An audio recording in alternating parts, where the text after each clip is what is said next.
Hey, Deja. Because you got the music. That's Deja. Thank you. Yes, thank you, Deja. No, I don't need you to come over, Deja. No, just keep the music down, please. Yes, I'm fine. Yes. He's fine. Now turn the damn music down. Bye.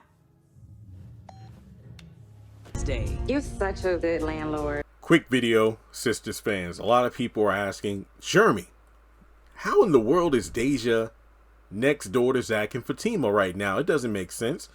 Zach and Fatima haven't moved in together yet, but Deja's next door blasting music, and then in the promo for next week, she's going to be at the gym, trying to flirt with Zach right in front of Fatima.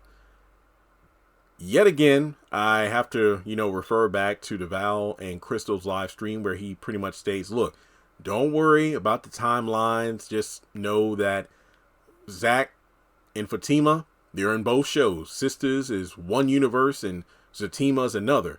An easier way to look at it is, all those moments that Zach and Fatima aren't on screen during an episode of Sistas, just think of it being that Zatima is all those times they aren't on screen at Sistas. So when we're watching Sistas and, we're looking at Sabrina and Maurice on screen, or, Danny at the airport, during those moments, that's when Zatima takes place. Yeah, that's a fair way to put it. But then it kind of muddles its continuity when things are completely out of order. Like, for example, the fact that Deja has moved in on Sistas off screen. So I guess it's like, yeah, the events of like Zatima episode 7 and 8, when Deja is actually moving into the apartment, takes place, off screen between Sistas episode 1 and 2 of season 5. But again, that makes no sense because Fatima has yet to move into Zach's apartment on Sistas.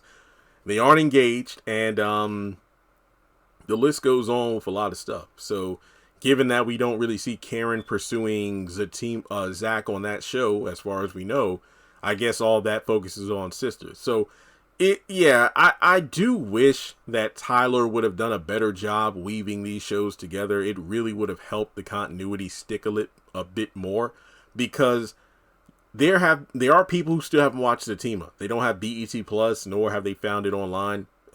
Just to let you know, I can't say where, but there are multiple sites that have Zatima, all the episodes on there. But I know certain people watch my channel, so I'm not going to tell. Plus, I want you to watch the show legit. You watch it on BET Plus, you help the numbers go up, and we'll get more of it.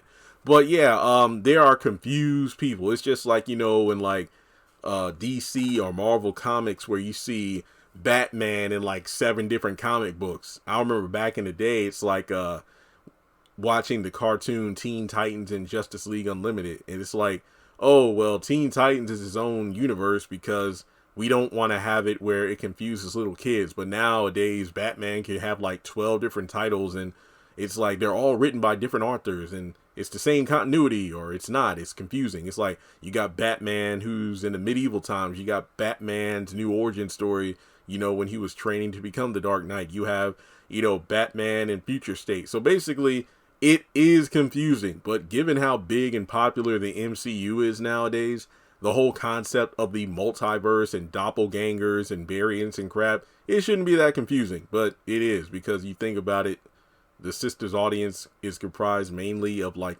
adults and, people up in age, so they aren't really familiar with the MCU or different, universes. To them, it's like, this is confusing as hell. And yeah, I get that. It does seem so. This could have really been avoided if Tyler Perry did hire 1 or 2 people to kind of keep the continuity, more fluid. But hey, what can you do? Like I said, we're going to see a lot of Zatima characters in Sister Season 5. I mean, yeah, it is cross promotion because it's like, wait, who's this Deja? Guess I gotta watch Zatima to find out. There you go. So on the one hand, this is brilliant, but on the other, it's very confusing. But like I said, just thank God that DeVal did say different universes, because that way I wouldn't have to sit up here trying to mesh the stories together, because it's literally putting a square peg in a round hole. That's pretty much where it's at. All right, well, thanks so much for tuning in. let's see how things go down in the next episode. This is probably the episode where we see Deja getting her like hand or head slammed into a gym locker by Fatima. Sheesh, shit's gonna get crazy. All right, guys, like and subscribe. I'll talk to y'all later.